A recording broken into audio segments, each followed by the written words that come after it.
긴 어둠을 밝힌 네온 사인이 사그라들면 사람들의 발걸음 소리가 골목을 깨웁니다. 그렇게 낮과 밤을 오가는 수많은 세월을 거치며 수수한 기와지붕 위로 높이 솟은 빌딩들이 마철로를 이뤘고 도시엔 거침없는 성장이 이어졌습니다. 작은 골목의 불빛에서 희망을 만들고 이른 새벽 도시를 깨운 사람들. 그 사이에서 발견한 시간의 흔적을 따라 전통과 유행이 얽히고 과거와 미래가 공존하는 이곳 서울의 이야기를 시작합니다.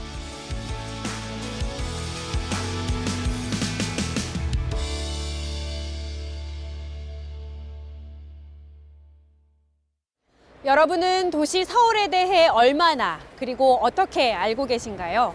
조선 600년부터 현재까지 진보와 퇴보를 거듭하며 성곽의 도시 한양에서 인구 1000만의 도시 서울로 성장했습니다. 여기에는 식민 지배와 전쟁의 아픔을 딛고 시민의 도시 서울을 만들어낸 사람들이 있었는데요. 지난 1년 후암동과 인현동을 거쳐 청량리동과 마장동, 그리고 성수동까지 이어져 온 서울 동행의 여정. 그 속에서 서울을 지켜낸 역사와 사람들의 일상 모습을 기록해봤습니다.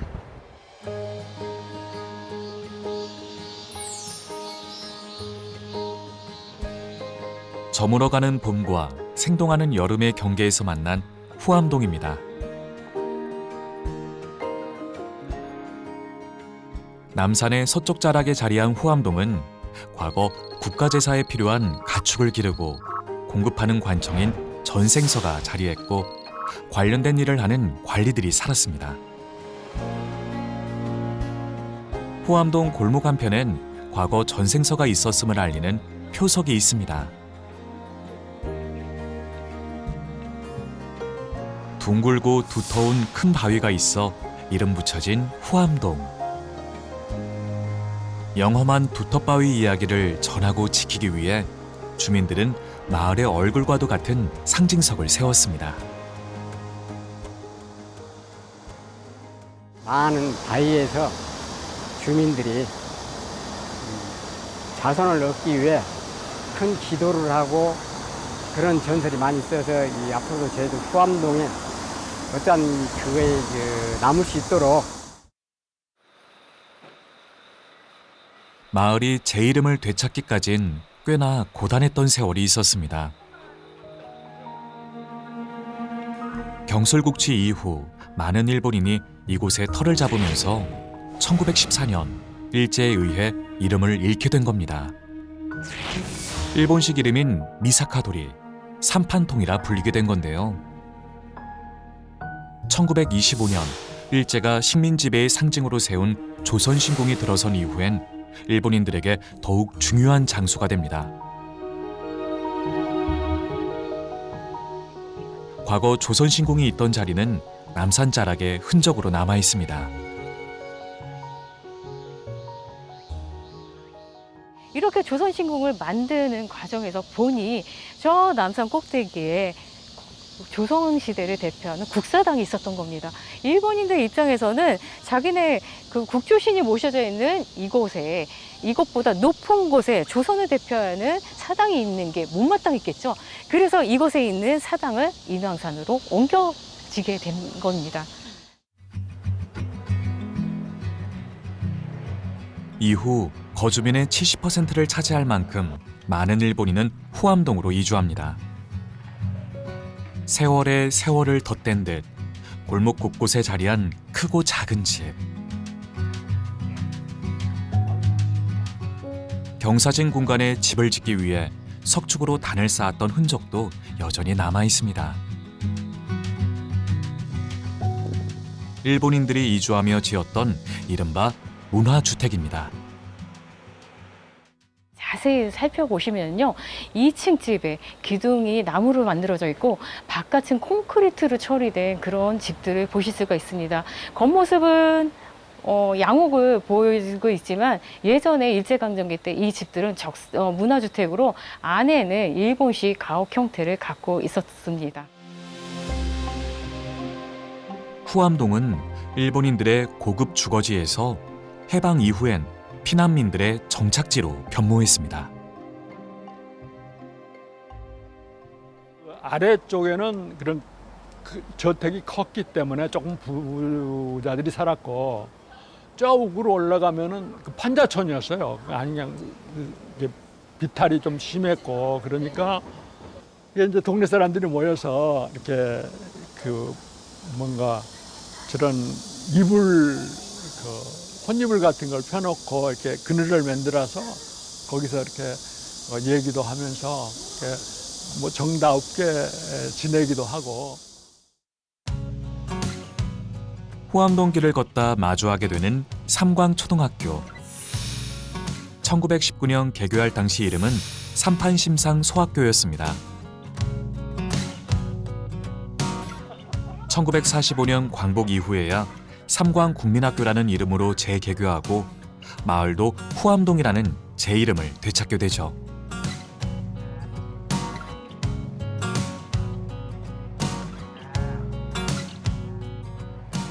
후암동 마을버스 종점에 다다르면 펼쳐지는 후암동 108계단. 일제강점 말기 일본군 전쟁 희생자를 기린다며 세워진 이 계단은 시간이 흘러 승강기가 놓이고 후암동 동네를 잇는 다리가 됐습니다. 일제강점기와 해방 그리고 한국전쟁을 거치면서 그 어느 곳보다 빠른 변화를 겪은 후암동. 한 계단 한 계단 힘들게 지나온 아픔의 역사에 새로운 삶의 이야기를 채워나가고 있습니다.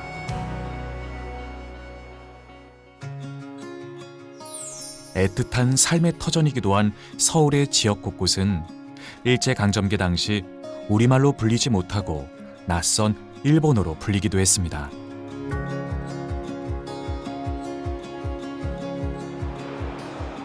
한때 앵정정이라고 불리던 곳 인현동.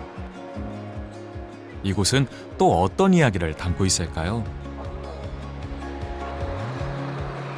퇴계로에 세워진 표석에서부터 그 이야기를 시작해보죠. 조선시대의 금속 활자를 만들어 책을 찍어내던 주자소는 중구 인쇄골목의 시작점이기도 합니다. 광복 이후 1970년대까지 서울에서 인쇄소가 가장 많은 지역은 장교동, 현재의 을지로 일대였는데요.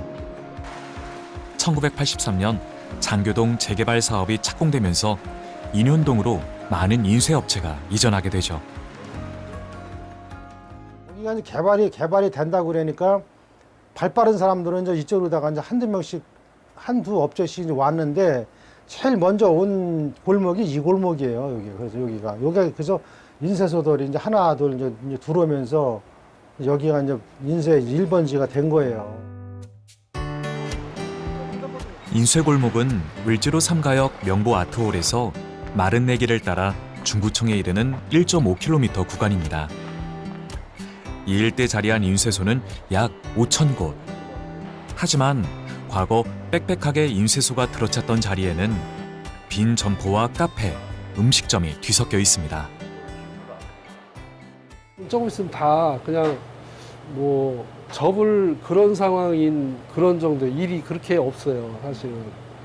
그래서 좀 자꾸 이 지역도 조금씩 축소가 되고 이 지역이 인쇄업체가 자꾸 축소가 되고 다른 업종이 자꾸 들어오고.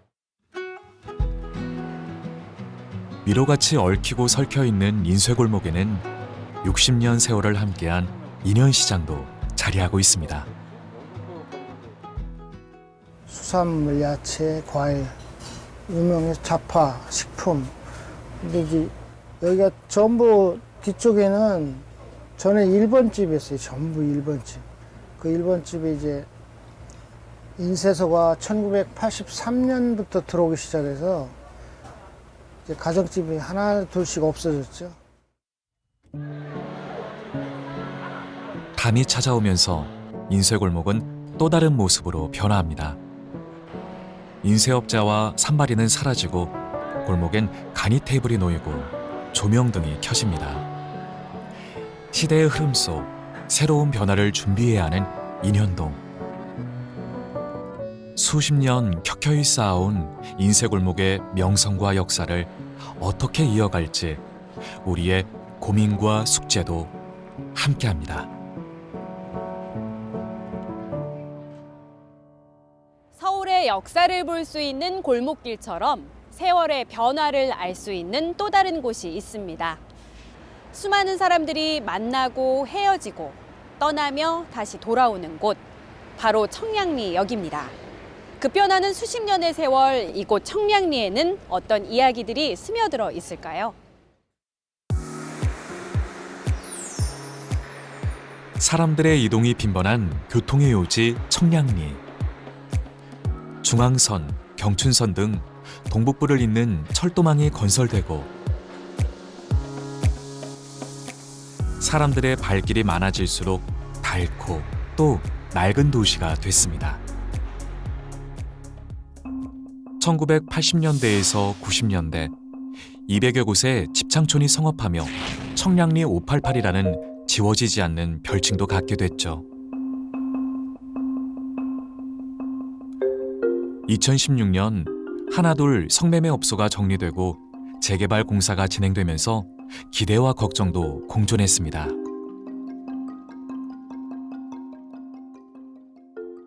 6.25 이후부터 지금까지 청량리가 사창가라든가 시장이라든가 형성이 돼가지고 지금까지 개발이 한 번 되지 않았는데 이번에 시행이 되리라고 모두들 기대를 걸고 있고,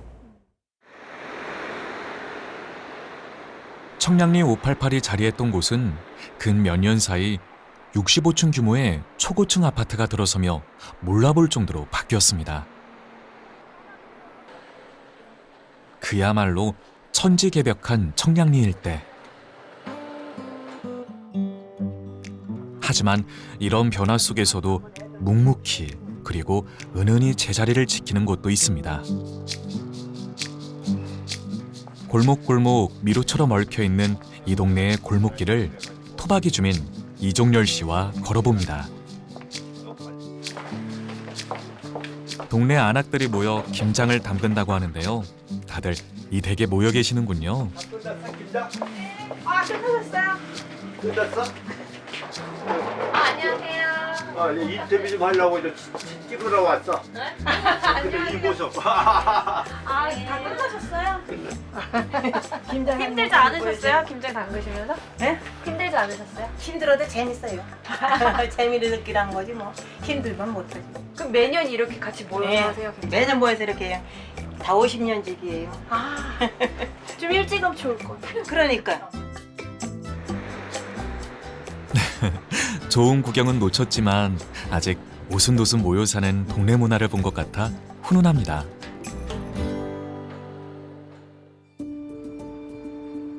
(1950년대) 한국전쟁으로 생긴 주거부족 문제 해결을 위해 청량리에는 공용주택단지가 조성됩니다.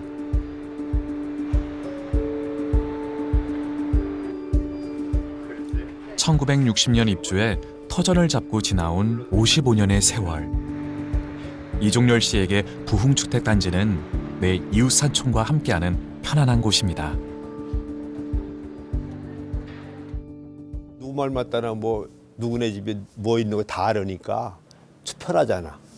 그게서 좀 숨기고 뭐 이렇게 하면은 거리가 있잖아. 이사 간 사람도 또 와. 여기가 좋은 데가 없으니까 마음이 편해 사는 거거든. 골목에서 함께 담소를 나누는 동네 이웃들의 모습도, 휴일이면 달려갔던 우리 동네 목욕탕의 모습도 60여 년 전의 모습 그대로인데 세월은 빨리도 변했습니다. 옛날 거 또 간직하면 좋지만 또 간직한다는 것만 또 자랑이 아니잖아. 변한 건 변하고 계절도 있어야 되듯이 그걸 억지로 순리대로 못 하잖아. 변하게 둬야지. 그래야지 그 되는 거지. 역동하는 도시에서 오늘을 지키고 내일을 그려가는 사람들이 있는 또 다른 곳으로 향합니다. 시민들의 삶 속에 든든한 영양 공급 장소이자 서울 최대 축산물 시장에 자리한 마장동입니다. 마장동은 조선시대 왕실에 공급하는 말을 사육하던 마장에서 유래됐습니다. 과거 말을 비롯한 모든 가축은 이곳에서 거래됐다고 하는데요.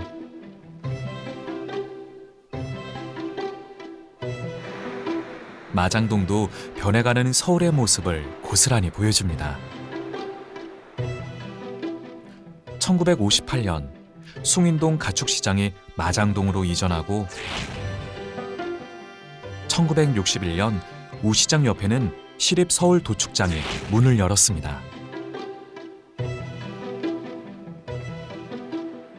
1990년대 도시개발이 진행되면서 판잣집은 아파트 단지로 바뀌었고 마장초등학교와 중학교가 들어서면서 35년간 운영됐던 도축장은 문을 닫았습니다.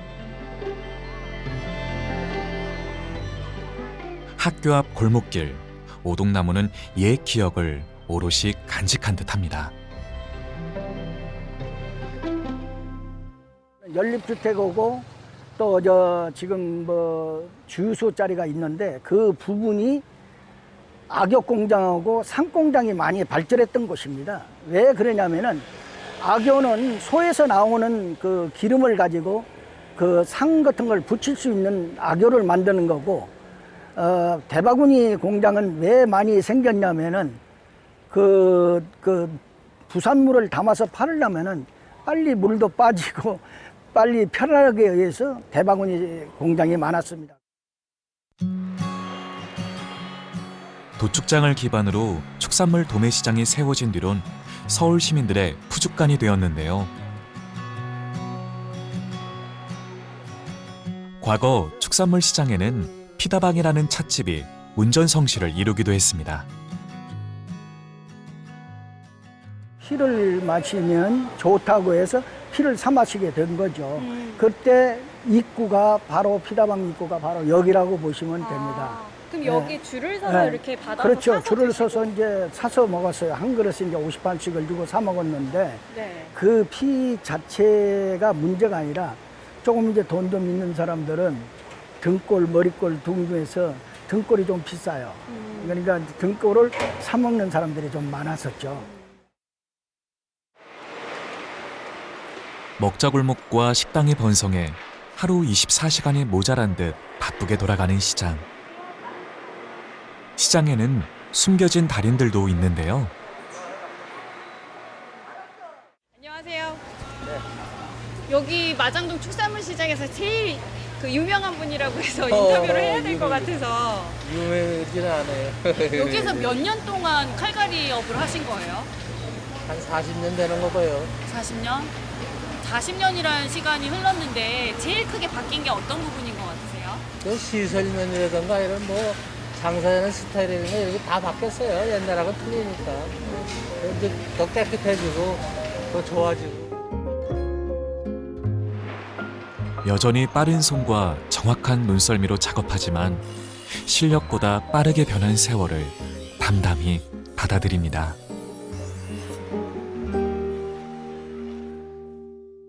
열심히 땀 흘리고 일하는 사람들이 있어 서울은 변화하고 발전했습니다. 그리고 또 새로운 변화를 맞이하고 있는데요. 서울에는 어떤 미래가 있을까요? 이 시대의 젊은이들의 핫플레이스로 꼽히는 이곳 성수동에서 그 이야기를 풀어볼까 합니다.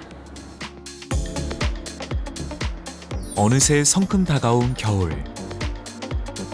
거리를 감싼 추위에 사람들은 발을 동동거리면서도 유명 브랜드의 팝업 스토어에 들어가기 위해 줄을 섭니다. 한국의 브루클린이라 불리며 가장 떠오르는 명소가 된 성수동입니다. 개인적으로 약간 개성을 찾을 수 있는 시간 아니면 약간 혼자만의 편안함을 느낄 수 있는 공간이라고 생각합니다. 힙한 곳, 힙하고 젊음이 많은 곳.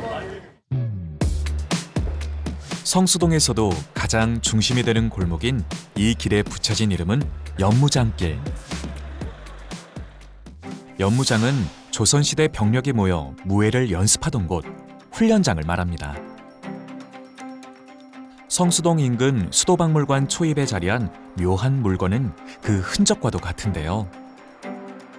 창 끝에 붉은 실을 매달아둔 이것의 이름은 둑기. 왕이 군대를 열무하거나 출병할 때 전쟁의 승리와 무사귀환을 기원하며 둑기를 세워두고 제사를 지냈다고 합니다. 여기서 뚝섬이라는 지명이 유래해 현재도 일대는 뚝섬이라 불리고 있습니다. 연무장길과 그리 멀리 떨어지지 않은 성수동 성당자리. 수령 300년이 넘은 느티나무가 자리를 지키고 있는데요.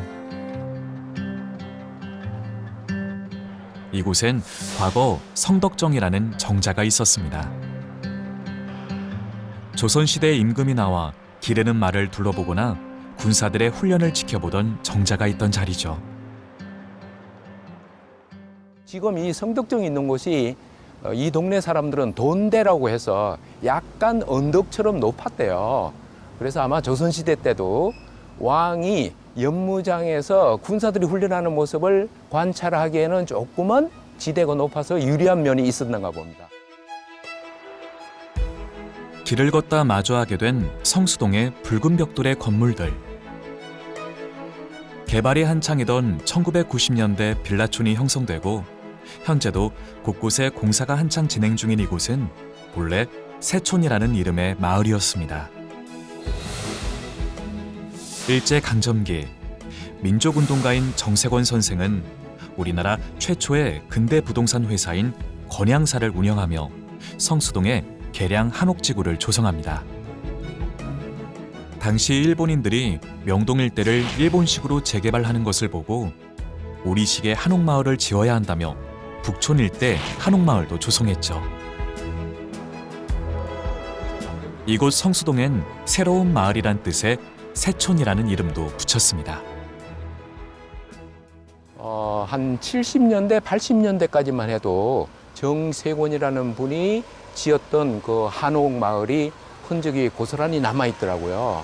현재는 너무 개발이 많이 되어서 그 계량 한옥, 정세권이라는 분이 만든 계량 한옥을 거의 볼 수가 없습니다.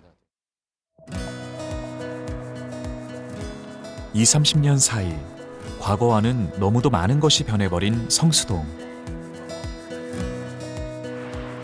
성수동에서 나고 자란 토박이 주민 홍종혁 씨는 변화한 동네 모습을 보며 격세지감을 느낍니다. 으로 쌓인 섬이다 해도 뚝섬이야. 예. 그러던 데가 뜨다 보니까 이 졸지의 성수동이 부자가 많아졌죠. 지금은 2억 5천 이래 평당. 이게 말이나 돼? 1960년대 전반까지만 해도 성수동 일대는 대부분이 채소밭이었습니다. 강원도나 충청도 등 내륙 지방의 농산물을 한강을 통해 운반하는 관문으로 나룻배가 교통수단으로 오갔고 나루터였던 뚝섬 유원지는 시민들이 수영을 즐기는 피서지이기도 했습니다.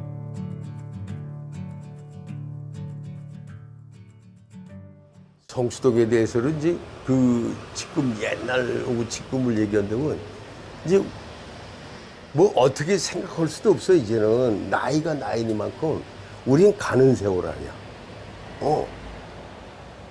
너무 억울하다 하는 생각밖에 없어. 좋아졌으니까. 옛날에 우리는 못 살았잖아. 못 살았는데 잘 살고 나고 이제 가는 세월밖에 없는데 너무 억울한 거야. 이것들은 이 모든 것은 자식들이 누릴 수밖에 없는 거겠지. 안 그래? 그러니까 자식이라도 좋아지면은 다행이고 좋은 거지. 그 누군가의 어려웠던 한 시절이 지나가고 성수동은 시대 변화를 이끄는 서울의 핫플레이스로 자리하고 있습니다. 꽃과 같이 활짝 피었다지는 한 시대 한 시절. 우리는 지금 어떤 변화를 그리고 어떤 발전을 하고 있는 것인지 묻게 됩니다.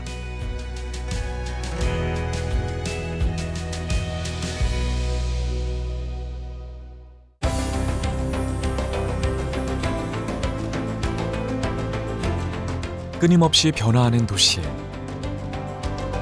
서울의 이야기에는 과거를 기억하며 미래를 향해 조금씩 앞으로 나아간 사람들이 있었습니다. 도시가 품은 역사의 숨결을 따라 이들의 발걸음과 동행했던 시간. 우리 시대의 자화상을 담은 서울에서 우리가 남겨야 할 유산을 그리고 우리가 만들어 나아가야 할 도시의 모습을 그려봅니다.